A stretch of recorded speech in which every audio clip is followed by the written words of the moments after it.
Muito boa noite, queridos, sejam bem-vindos. Nós iniciamos o nosso estudo bíblico desta noite em nome do Pai, do Filho e do Espírito Santo.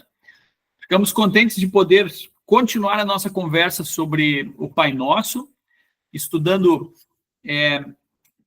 mais algum pouquinho dele, né? Nós estudamos no encontro passado a introdução e a primeira petição. Hoje nós vamos falar sobre a segunda e a terceira. Portanto, que esse Deus misericordioso e amoroso nos abençoe na nossa meditação. Participe conosco, não deixe de comentar, né? Pode escrever no chat, pode também abrir o seu microfone aí em qualquer momento e ajude, né, na reflexão, no crescimento, né? Tá bem? Quem quiser ter a sua Bíblia à mão, também pode tê-la. Depois eu quero convidar vocês para me ajudarem na leitura de 3 textos bíblicos. E aí você já pode ficar um pouco ligado, então. Pai Nosso, queridos, estudo bíblico 2 de 4, né? É a nossa série que nós estamos continuando.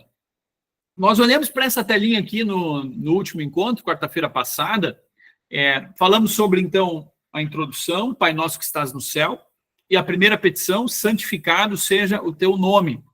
Portanto, hoje nós nos delongaremos um pouquinho na segunda petição e na terceira petição, venha o teu reino, seja feita a tua vontade, assim na terra como no céu. Esses dois são os nossos, o foco do nosso encontro hoje. Na semana que vem, se Deus permitir, nós falaremos então sobre a quarta e a quinta petição. E no nosso último encontro, o quarto encontro, a gente termina com a sexta, com a sétima e, por fim, então, a conclusão do Pai Nosso. Vamos lá, meus queridos, sem delongas, né? O que nós estamos pedindo quando nós dizemos venha o teu reino? Já que essa é a segunda petição, é o assunto de hoje. O que nós pedimos a Deus, o que você pede a Deus quando na oração do Pai Nosso, você diz essas palavras, venha o teu reino. E aí, o que vocês acham? Teríamos opiniões aí? Sem medo de ser feliz, né? Eu acho que é isso, eu acho que é aquilo, não sei ao certo, né? Fiquem à vontade para compartilhar aí algum comentário, né?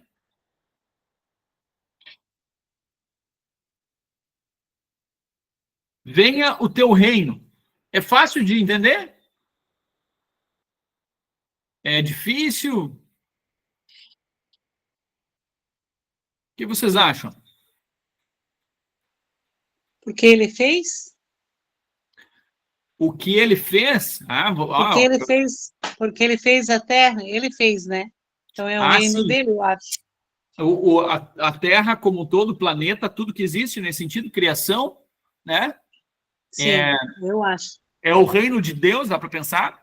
Beleza? Né? A Tânia comentou.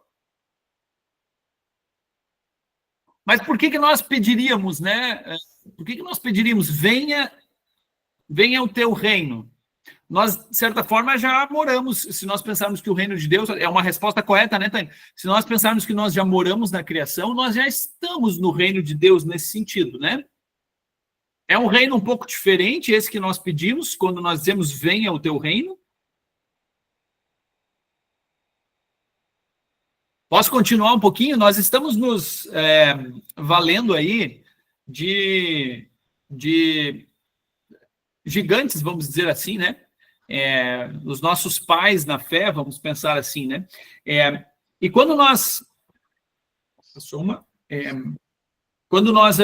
diga, Ricardo, antes de começar a leitura... então... Eu penso que tem a ver aqui com a nossa vida na eternidade aqui, né? A gente está pedindo que Deus nos mande, vamos falar assim, a nossa vida junto com o Pai, né? Nossa vida com o Pai, no sentido de vida eterna, vamos pensar? Vida eterna. Daria para continuar a discussão aí, a partir da opinião, Ricardo, dizer assim, nós pedimos então que Deus nos mande para o céu de uma vez? Eu acho que estamos pedindo para Jesus voltar. Estamos pedindo para Jesus voltar? Opa, olha aí. E também, assim, ter a vida junto a Cristo, né? Mesmo aqui na Terra, né? E na eternidade depois. Eu acho que seriam as duas coisas, né? Ter a vida o reino de Deus também existe nesse mundo, né? Uhum. Não é só na eternidade. Então, enquanto a gente está aqui, nesse mundo, que que a gente possa pertencer a Cristo e depois na eternidade também. Estar no reino dele, né? Opa, olha, temos opiniões bem interessantes já sobre isso, né? Num certo sentido, a gente pode pensar, o reino de Deus é todas as coisas. Deus é o Criador, ele tem o seu, né? Ele é o rei de tudo que existe. Beleza, tá correto, né? Agora nós podemos pensar que existe também, de certa forma, um outro tipo de reino que a gente quer fazer parte e que naturalmente nós não estamos nele, né? Fomos colocados para dentro dele, né? Diga, seu Hart, por favor. Pastor, não deu para não lembrar de uma fala do Senhor Jesus, quando ele foi questionado, e ele disse assim, o meu reino não é desse mundo. O meu reino não é deste mundo, dá para fazer uma diferenciação, né? O que ele estava querendo dizer com este mundo ali, né? Dá para pensar? É bem interessante aquele texto ali, né? Valeria a pena olhar para ele. Eu acabei não citando ele hoje. Eu cito um outro momento que fala em reino, mas daria para olhar para aquele texto ali também. Já que nós estamos, alguém falou isso teologicamente, dizendo assim que nós estamos sobre os ombros de gigantes, né? Nós estamos sentados ou acomodados ou firmados sobre grandes pensadores, né? Pessoas que na verdade foram conduzidas pelo Espírito Santo para agir, fazer várias coisas, então a gente precisa olhar para eles, né? Um deles é Lutero, está lá no Catecismo Maior, que está dentro do livro de Concórdia, lá na página 481. O que nós estamos pedindo ao dizer venha o teu reino? Nós pedimos, Lutero disse, que a palavra de Deus encontre aceitação e seguidores entre as pessoas e marche poderosamente pelo mundo todo, a fim de que muitos trazidos pelo Espírito Santo venham ao reino da graça e se tornem participantes da redenção, para que dessa maneira, todos juntos, fiquemos eternamente em um só reino, agora iniciado. Tem bastante informação só nessas poucas linhas aí, né? Quando a gente diz que o teu reino venha, nós estamos pedindo para que a palavra de Deus seja aceita no coração das pessoas, encontre seguidores, né? Que ela caminhe por todo o mundo, por um mundo que não é o reino dos céus, que não é o reino de Deus, é um reino que a gente vai falar sobre ele mais adiante, mas de certa forma nós estamos presos, né? No reino que não é o reino de Deus, por causa do nosso pecado, tá? Mas que o reino caminhe, que a palavra de Deus caminhe poderosa sobre o mundo, né? Para que muitos trazidos pelo Evangelho venham para o reino da graça. O reino de Deus, aí vem o teu reino, pode ser chamado de reino da graça. Tem um rei que é gracioso, né? E eles, então, se tornem participantes da redenção. Da redenção se tornem participantes da salvação, nós poderíamos dizer, né? Jesus nos concedeu a salvação. E aí, dessa maneira, então, todos juntos nós vamos ficar eternamente, né, em um só reino que começou agora, começou para mim e para você hoje, mas que um dia vai se tornar concreto para todas as pessoas, que é o reino dos céus, para todos os salvos. Ele continua dizendo, ou melhor, deixa eu frisar essa frase do meio. O que a gente diz quando a gente pede venha o teu reino? Que venha o reino da graça, que a salvação chegue e que as pessoas se tornem participantes da redenção. Lá no fundo, o reino que a gente pede no Pai Nosso é a própria salvação, no certo sentido, a gente poderia dizer, né? Que a salvação aconteça na vida das pessoas, que as pessoas conheçam Jesus Cristo, confiem em Jesus Cristo a partir da ação do Espírito Santo, e saibam que elas pertencem ao reino dos céus, ao reino da graça, ao nosso Senhor Jesus, que elas não estão perdidas, não estão abandonadas, não estão isoladas, né? Que mais e mais pessoas, assim como eu e você, saibamos que a gente está junto, com o rei de todas as coisas. Muito bem, a gente precisa caminhar um pouquinho mais e a gente poderia se perguntar, talvez até mesmo antes de ter lido aquilo ali, o que significa ou o que é o reino de Deus? E é sempre uma coisa muito curiosa, assim, quando se fala em reino, a gente entende que existe um rei que reina. Às vezes a gente pensa que talvez seria um lugar, o reino de Deus, mas em si não é um lugar, né? Mas é onde esse rei está agindo. Aonde esse rei aparece? Aonde ele está? Ele está conosco, então nós estamos perto do reino de Deus. Jesus falou isso em algum momento, né? Mas vejam só, eu quero de novo olhar para uma frase bem interessante que Lutero continua escrevendo nessas páginas, né? E ele diz assim, ó, o que significa o reino de Deus? Outra coisa não é senão que Deus enviou Cristo, seu Filho, nosso Senhor, ao mundo para que nos redimisse e libertasse do poder do diabo e nos levasse a ele e nos governasse como Rei da Justiça, da vida e da bem-aventurança, contra o pecado, contra a morte, contra a má consciência. Para tanto, ele nos deu o seu Espírito Santo para que nos expusesse isso mediante a sua palavra. O que é o reino de Deus? É a pergunta. O que é esse reino que a gente pede no Pai Nosso? Não é outra coisa a não ser Jesus. É o próprio Filho, né? Daria para dizer, estando em Cristo, nós temos o reino, o reinar de Deus. Aonde Jesus está com a sua palavra, ali nós encontramos o reino de Deus. E estando nele, nós estamos libertos do poder do diabo. Quer dizer que tem um outro reino que luta contra esse, dá para pensar dessa forma, né? E nos levasse a ele, nos governasse como reino da justiça que ele é, né? Como rei da justiça que ele é. Para isso acontecer, ele nos deu o seu Espírito Santo. Para que o reino, para que Jesus seja conhecido, ele nos deu o seu Espírito Santo. E para o Espírito Santo nos falar dele, ele usou a sua palavra, mediante a sua palavra. Portanto, olhem para esse quadrinho aqui, de uma forma resumida. O que é o reino de Deus, a gente poderia dizer é Cristo. Né? Poderíamos dizer com toda tranquilidade, né? Daria para dizer mais coisa, óbvio, a gente falou mais coisa. Mas o que é o reino de Deus é Cristo. Ele foi trazido por quem? O reino de Deus foi trazido, o reino de Deus que é Cristo foi trazido por quem? Pelo Espírito Santo. É o Espírito Santo que vem até nós. Por meio do quê? Ou por meio de quê? Por meio a gente diria, da palavra. Ou da Escritura Sagrada, né? Quando a gente usa o termo Escritura Sagrada, me parece que a gente está colocando o pé de uma forma um pouquinho mais clara no lugar que precisamos chegar, né? Talvez para alguém a palavra de Deus, uma fala num vídeo do YouTube que se fala sobre Deus, seja a palavra de Deus, né? A Escritura em si é o que Deus nos revelou. Portanto, vejam que isso é muito importante. O reino de Deus é o próprio Cristo, ele foi trazido pelo Espírito Santo e é por meio da Escritura Sagrada. Isso quer dizer que o contrário não acontece. Você não consegue chegar no reino de Deus por meio de outras coisas a não ser por essa caminhada aí. Eu estava caminhando no meio de um bosque, na natureza, ouvindo pássaros cantar e refletindo sobre a espiritualidade, e eu cheguei na conclusão de que eu estou no reino de Deus porque eu estava me sentindo muito bem naquela época, naquela hora. Se Jesus não foi trazido, né? Se o Espírito Santo não agiu por meio da palavra, você até pode estar no reino de Deus, beleza, né?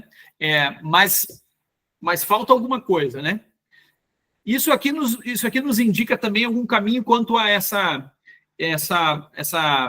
esse movimento muito vasto hoje sobre uma revelação, né, que alguém tenha, né? Eu tive uma revelação e Deus me disse tal coisa, né? Não crítica pela crítica, mas para que a gente possa pensar um pouquinho aonde que nós encontramos a palavra que nos leva a Jesus, né? Em que lugar que nós colocamos o nosso pé, tá? É ali na Escritura Sagrada, é por meio do Espírito Santo e é ele que nos leva a Cristo. Muito bem, gente. Se querem comentar, fiquem à vontade, né? Segunda pergunta, uma delas a gente acabou de responder antes, ou melhor, uma das formas a gente acabou de responder antes.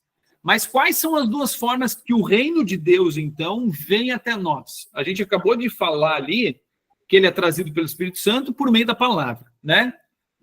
Eu já respondi uma para dar uma chance. Agora não vou dar mais chance. A outra forma que o reino de Deus pode chegar a nós é com você. Não, brincadeiras, né? Mas de que forma que a gente pode chegar no reino de Deus? Ou Pastor, talvez o batismo? no batismo, opa, né? Batismo e Santa Ceia. Batismo e Santa Ceia. Já responderam o que eu ia responder. Beleza. A gente pensaria palavra e sacramentos, né? Então, porque a palavra de Deus já apareceu antes, e agora os sacramentos também nos colocam para dentro do reino de Deus. Vocês até foram mais completos do que eu na resposta, hein? Parabéns. Me ensinaram bastante coisa já. Como sempre, na verdade, né? A gente está sempre crescendo juntos. Vejam, Lutero vai enumerar duas coisas, de que forma que o reino de Deus... Só que ele está pensando de uma forma específica, né? Ele acaba não citando os sacramentos em si, mas a gente sabe que o reino de Deus vem a nós fomos colocados para dentro do reino de Deus pelo batismo. E a Santa Ceia obviamente, que a ceia, o banquete desse reino celestial que Jesus nos concede, né? Mas uma delas é através da palavra, nós falamos isso. Como que o reino pode chegar em você? A segunda... Aí Lutero está pensando num momento específico da história, né? Essa imagem eu já usei ela em algum momento aí de um estudo bíblico, onde nós falamos sobre os sinais do fim, se vocês estão lembrados, né? Se alguém, porventura, não assistiu, nós temos disponível lá no YouTube para olhar até, né? Já fica o merchan aí, a propaganda, né? Mas o reino de Deus pode chegar a nós ou através da palavra, a gente acrescentaria junto com a palavra os sacramentos, né? Ou quando, então, Jesus retornar, o reino de Deus, de forma plena, concreta, completa, nós diríamos, ele também vai chegar para cada um de nós. Lutero diz assim, primeiro, aqui e agora, mediante a palavra e a fé, eu creio que a Valéria comentou até a fé aqui antes, né? Isto, na pergunta, legal, Valéria? E em seguida, na eternidade pela vinda de Cristo. Não são dois reinos diferentes, né? Na sua essência, mas na sua forma a gente pode pensar que sim, digamos assim, né? Nós já pertencemos ao reino dos céus hoje, mas nós ainda não estamos lá, por mais que nós já temos todos os indícios de que estaremos, né? É o famoso já e ainda não, né? Deus já nos concedeu ele, mas ainda falta alguma coisa para nós chegar lá, né? Então, pela palavra e no dia da eternidade, ok? Eu tive a audácia de ir um pouco mais até, né? Eu coloquei, primeiro, né? Nós chegamos à conclusão, vem pela palavra. Segundo, lá no dia da eternidade, no dia final, no dia do juízo final, quando nós estaremos para sempre com Cristo. E, por fim, se nós não passarmos vivos, né, por esse dia final, ali, o número 2, nós vamos entrar no reino dos céus por causa de uma terceira forma, né? Seria o dia da nossa morte. Também a gente pode pensar que esse é o dia que começa a eternidade para nós, né? Nós estaremos dormindo, mas estaremos com Cristo, né? Estaremos para sempre com Jesus, nos braços de Jesus, na eternidade nos céus. Então, na verdade, o assunto é vasto, a gente poderia pensar uma série de coisas sobre isso, né? Mas quando nós morremos, a última inimiga foi vencida, né? A morte, nós estamos com Jesus no céu. Até lá nós vamos lutar contra o pecado, contra as tentações, né? No dia da nossa morte, no momento da nossa morte, nós estamos com Jesus. A luta cessou, né? Nós aguardamos agora o dia da consumação, né? Dos céus e da terra. Muito bem, acho que apareceu uma pergunta por aqui. Deixa eu dar uma olhadinha. A mãe está perguntando assim, se ela orar por uma pessoa, se o Espírito Santo pode vir a ela, mesmo se não ler a Bíblia e essa pessoa não vai à igreja.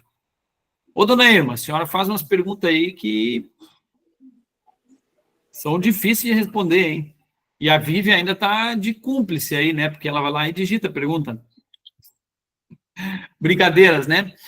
Se nós disséssemos, para tentar ser assim direto, digamos, né? Alguém, se quiser responder, fique à vontade também. Se nós disséssemos que o Espírito Santo não pode fazer isso, nós estaríamos dizendo que o Espírito Santo não é Deus, que ele não é todo-poderoso, que não tem... E tem algo que ele não consegue fazer, né? Então, muito bem, nós precisamos dizer que sim, o Espírito Santo pode agir de uma forma imediata, né? Sem meios. Na Escritura Sagrada, especialmente no Antigo Testamento e também no Novo Testamento, em alguns momentos, isso acontece, né? Mas a própria Escritura nos revela que Deus escolheu meios, né? E ele vem a nós por esses meios. Então, a gente, claro que diz sim que o Espírito Santo pode agir da forma como ele entende, né? Como ele quiser fazer, né? Se revelar para alguém nesse sentido. Mas, ao mesmo tempo, a gente também precisa dizer que o meio que o Espírito Santo escolheu é através desse meio que nós estamos aqui, né?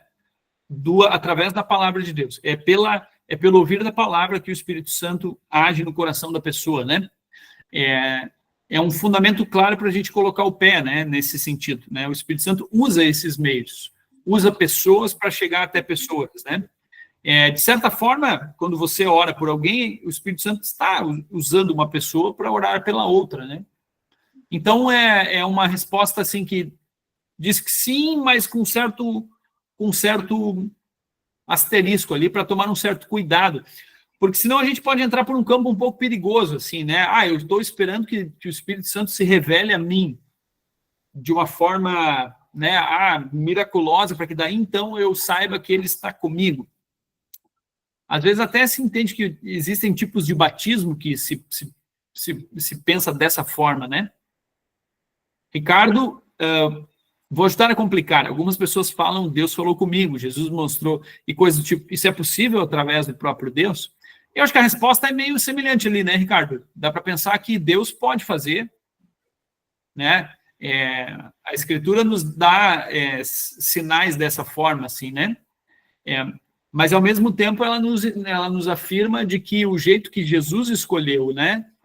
Antigamente, Deus nos falou pelos profetas, hoje ele nos falou pelo Filho, né? A fé vem pelo ouvir, e a gente poderia enumerar uma série de versículos que nos falam que é pela palavra de Cristo, vindo através do ministério pastoral que Jesus instituiu, né? Através do testemunho dos cristãos, do sacerdócio universal, que isso chega até todos nós, né? Então, a gente precisa pensar nessas duas coisas. E uma coisa bem importante é justamente a gente ter essa clareza de que nós não precisamos esperar que o Espírito Santo apareça de uma forma miraculosa, né? Fora da casinha, assim, nossa, de repente agora eu tive uma experiência diferente com Deus, ele apareceu para mim, né? Se você recebe um convite de um pastor, de um amigo da igreja, de um convite pela internet, de um vídeo, né, convidando, tal momento nós temos o culto, venha ao culto, é Jesus que chegou a você, e ele chegou através de um ser humano ali, é ele quem está te convidando. Essa é a prova de que você foi escolhido por Deus, alguém está te convidando para ouvir a sua palavra, né?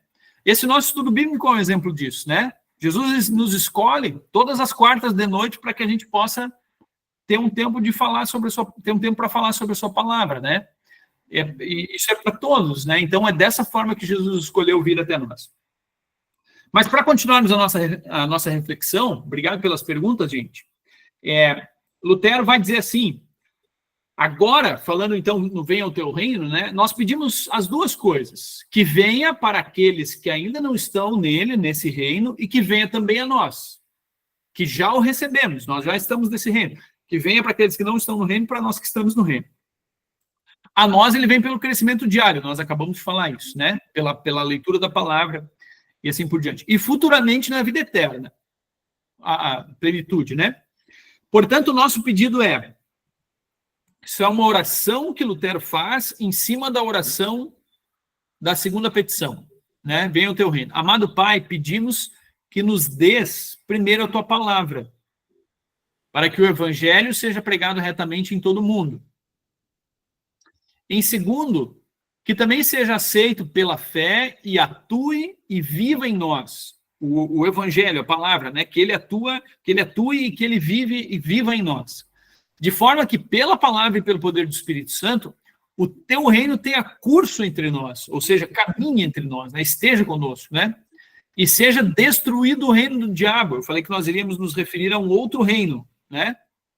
Através desse reino dos céus que vem, que seja destruído o reino do diabo, para que não tenha direito nem poder sobre nós, até que afinal seja totalmente aniquilado o reino do diabo e o pecado, a morte e o inferno sejam exterminados, a fim de vivermos eternamente em plena justiça e bem-aventurança.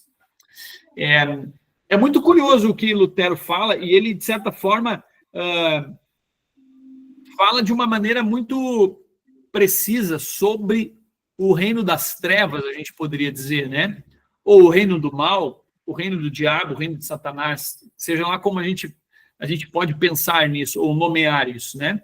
A Escritura não brinca, a palavra de Deus não brinca ao dizer que o reino das trevas, né, ou que o mundo jaz no maligno, né, que o mal, que o reino do mal, o reino de Satanás, atua e tenta nos tirar do reino dos céus, né? E aquelas pessoas que ainda não foram levadas para o reino dos céus, ele tenta manter aprisionadas nesse reino, né? É só uma imagem para tentar pensar um pouco sobre esse reino da escuridão, né? Como a Bíblia muitas vezes se refere, né? O reino das trevas. Muito bem, gente. Desde a queda em pecado de Adão até o fim dos tempos, até o dia que Jesus voltar, ou da nossa morte, a gente poderia dizer, né? Satanás domina o mundo, num certo sentido. Nós precisamos chegar nessa conclusão. O mundo jaz no maligno, aquele versículo, né? O mundo não no sentido de criação toda, mas o mundo preso ao pecado, né? Todas as pessoas nascem no reino de Satanás. Todas as pessoas. E, por natureza, são inimigas de Deus. E estão em oposição ao seu reino. É meio ruim de ler, né? A palavra de Deus é muito dura quando fala em pecado na gente, né? E ela nos coloca contra a parede e empurra de uma forma que nos prensa, né? A gente diz, né? A gente não tem onde sair. Todas as pessoas, eu e vocês, nascemos no reino de Satanás. Por natureza, nós somos inimigas de Deus. E nós estamos em oposição ao reino dos céus. Dentro de cada coração tem uma luta entre dois reinos, né? Servir um senhor ou outro nesse sentido, né? Essa luta não acontece do ponto de vista de Deus, da história, como muitas vezes nós já falamos, né? Como conclui a frase de Lutero, mas Deus subjuga o reino das trevas e abre o seu reino a todas as pessoas em Cristo Jesus. Mas o reino das trevas, a morte, o poder do diabo, a Escritura fala com muita clareza sobre isso, né? Se nós olharmos, gente, para o nosso catecismo, a segunda petição vai ter esse significado, né? Venha ao teu reino. O que significa isso? Ou o que significa isso? O reino de Deus vem, na verdade, por si mesmo, sem a nossa prece.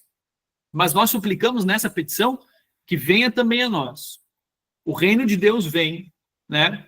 Ele vence o reino do diabo, mesmo que a gente não peça, que a gente não lembre disso, mesmo que a gente esteja desconcentrado na hora que nós estamos fazendo o Pai Nosso.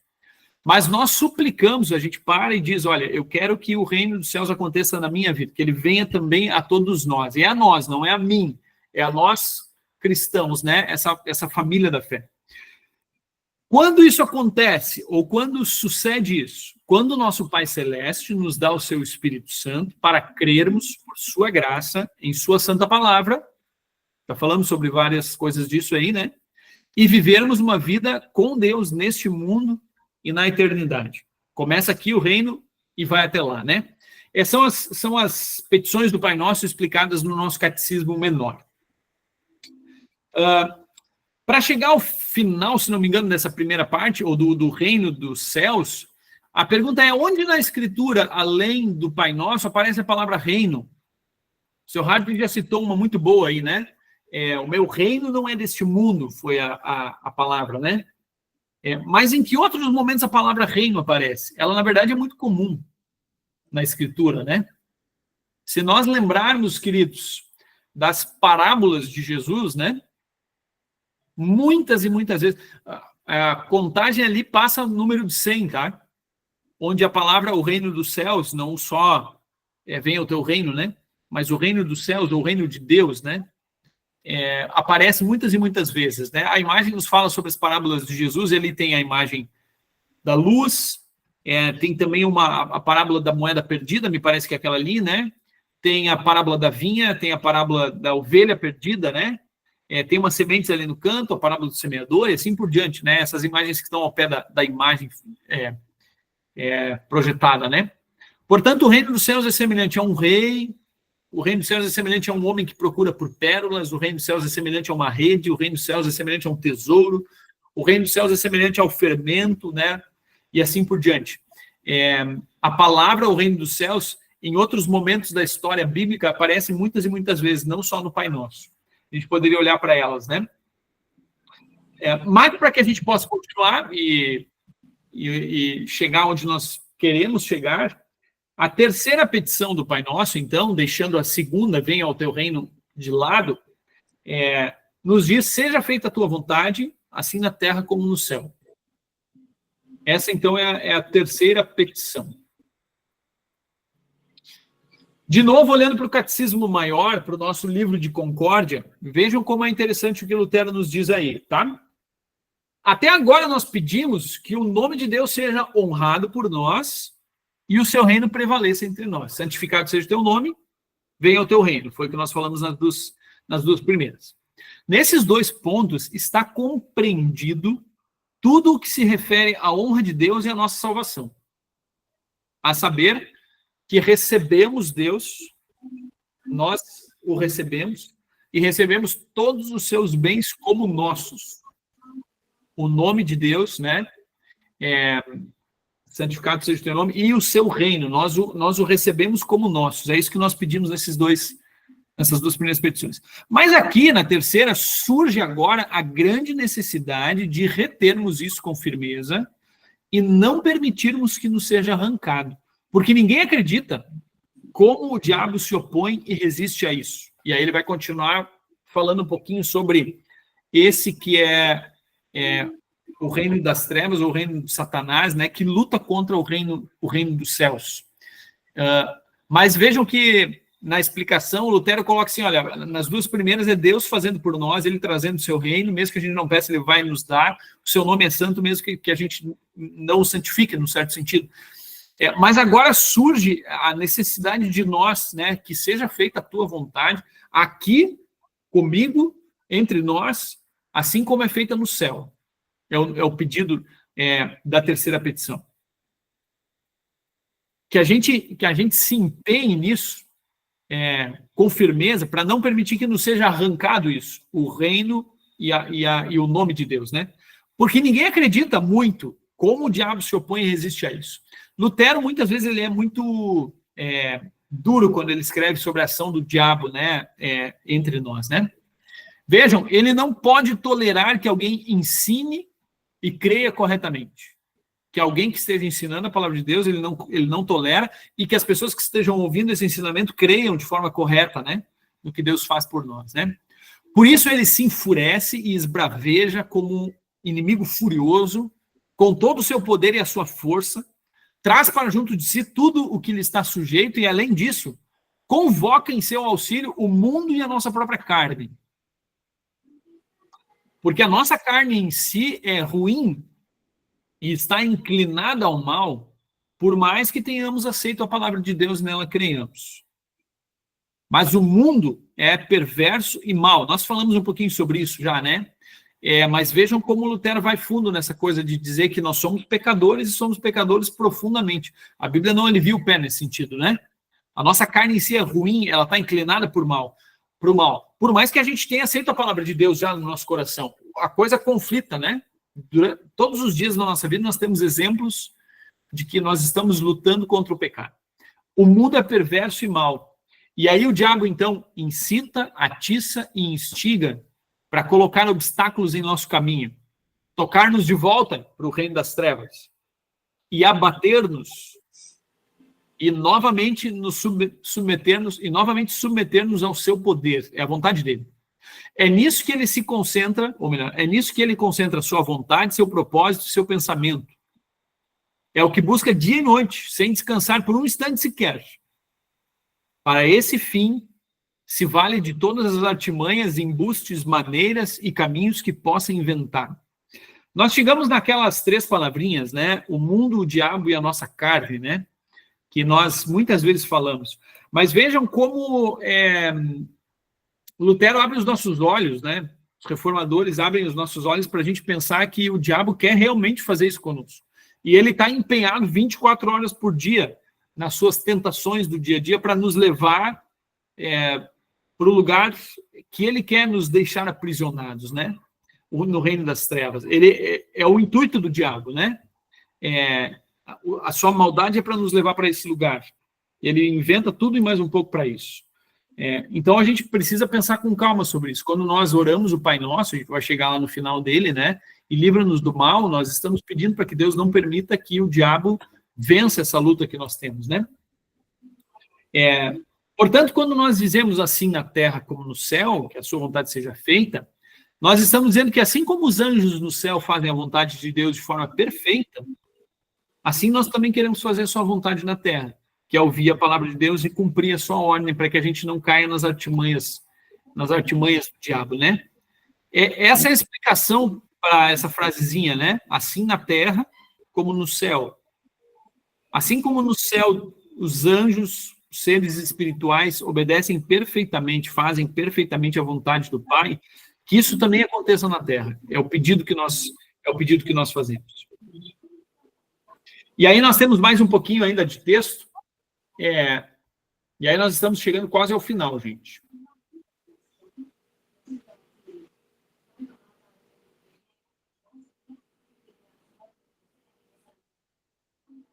Vamos lá. Perdão. Essa petição é tão necessária quanto as demais. E nós temos motivos para pedir sem cessar. Mais uma oração em cima da oração do Pai Nosso, né? Querido Pai, seja feita a tua vontade, não a vontade do diabo e dos nossos inimigos, nem de nada daquilo que quer perseguir e suprimir, tirar, né? Diminuir a tua santa palavra ou quer impedir o teu reino. E concede que suportemos com paciência todas essas dificuldades que o diabo nos impõe, né? E vençamos tudo o que tivermos de sofrer em razão disso. Para que a nossa pobre carne não venha a ceder, nem apostatar, negar a fé, né? Por debilidade, por fraqueza, ou então por indolência, por falta de vontade, né? O pedido que Lutero faz nessa oração, né? Esta oração agora será nossa, perdão, teve dois nossos ali. Essa oração agora será nossa proteção e nossa defesa, a oração do Pai Nosso. Nós podemos olhar para ela como uma proteção e como uma defesa, não interpretando ela mal, né, no sentido de dizer, bom, agora eu vou fazer só uma oração aqui para que, né, como uma superstição, assim, fiz e agora estou protegido, né, como o sinal da cruz e assim por diante. Não, mas nós nos dirigirmos a ela pelo fato do que nós pedirmos nela, né? E ainda nós temos, então, esse consolo e esta confiança. Que a vontade e o propósito do diabo, de todos os nossos inimigos, devem e precisam naufragar,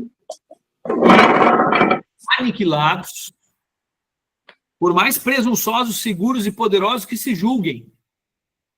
Pois se não fosse quebrada e impedida a vontade deles, não poderia o reino de Deus permanecer na terra, nem seu nome ser santificado.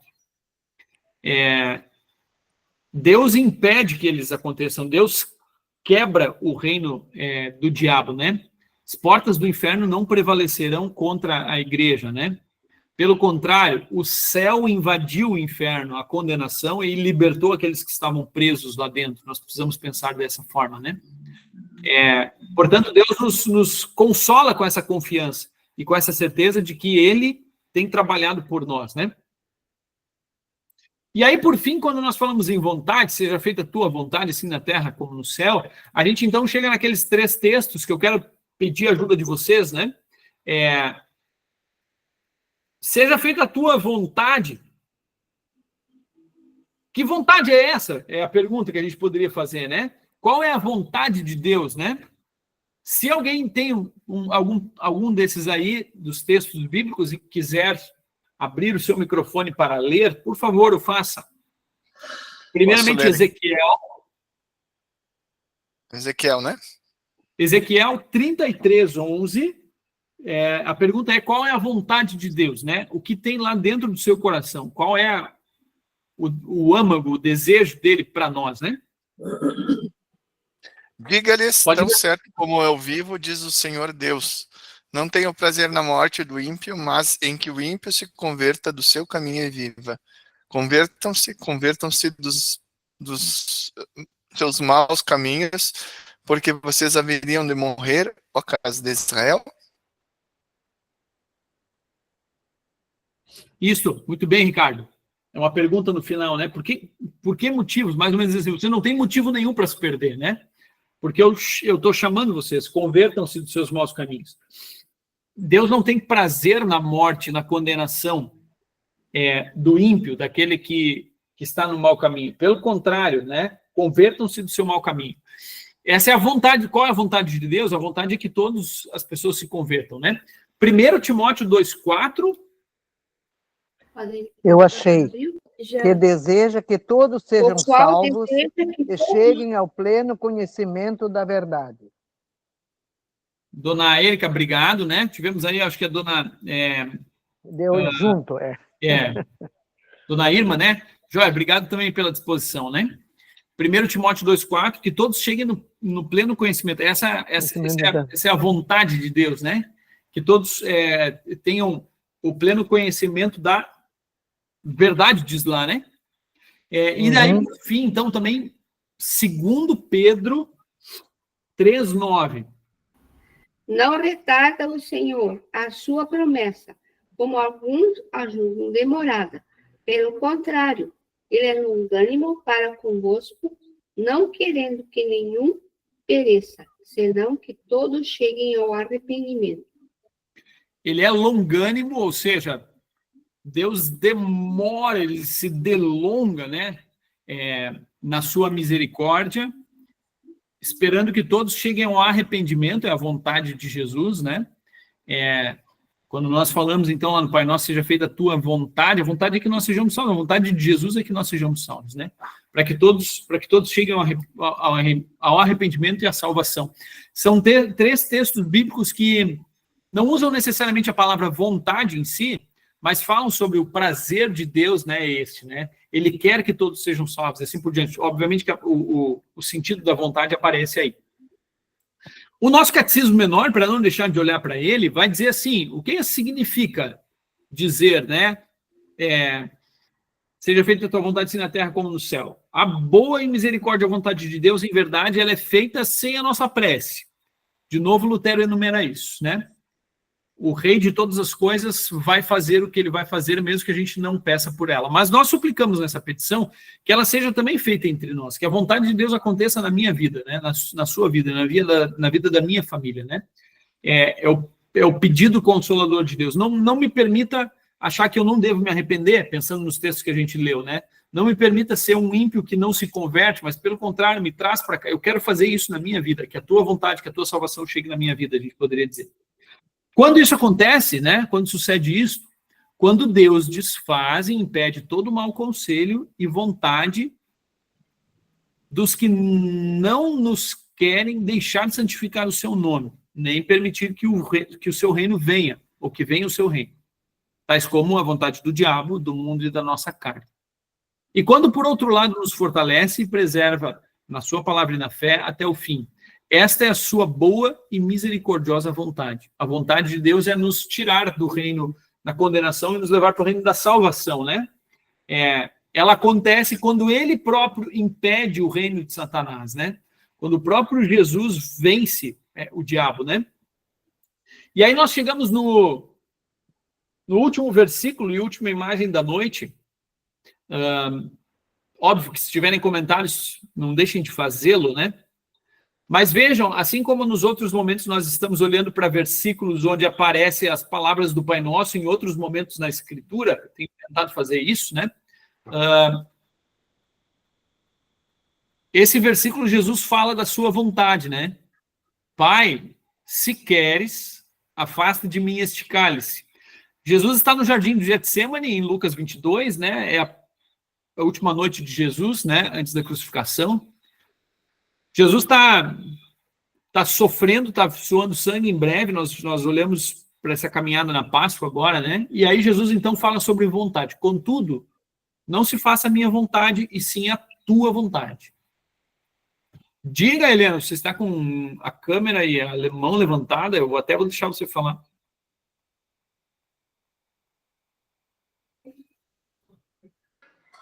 Não sei nem tirar a mão de volta, não sei se não vai dar para ouvir aí no escritório. Estou fugindo do barulho aqui das crianças. Mas assim, eu queria falar... Deixa eu baixar aqui o volume.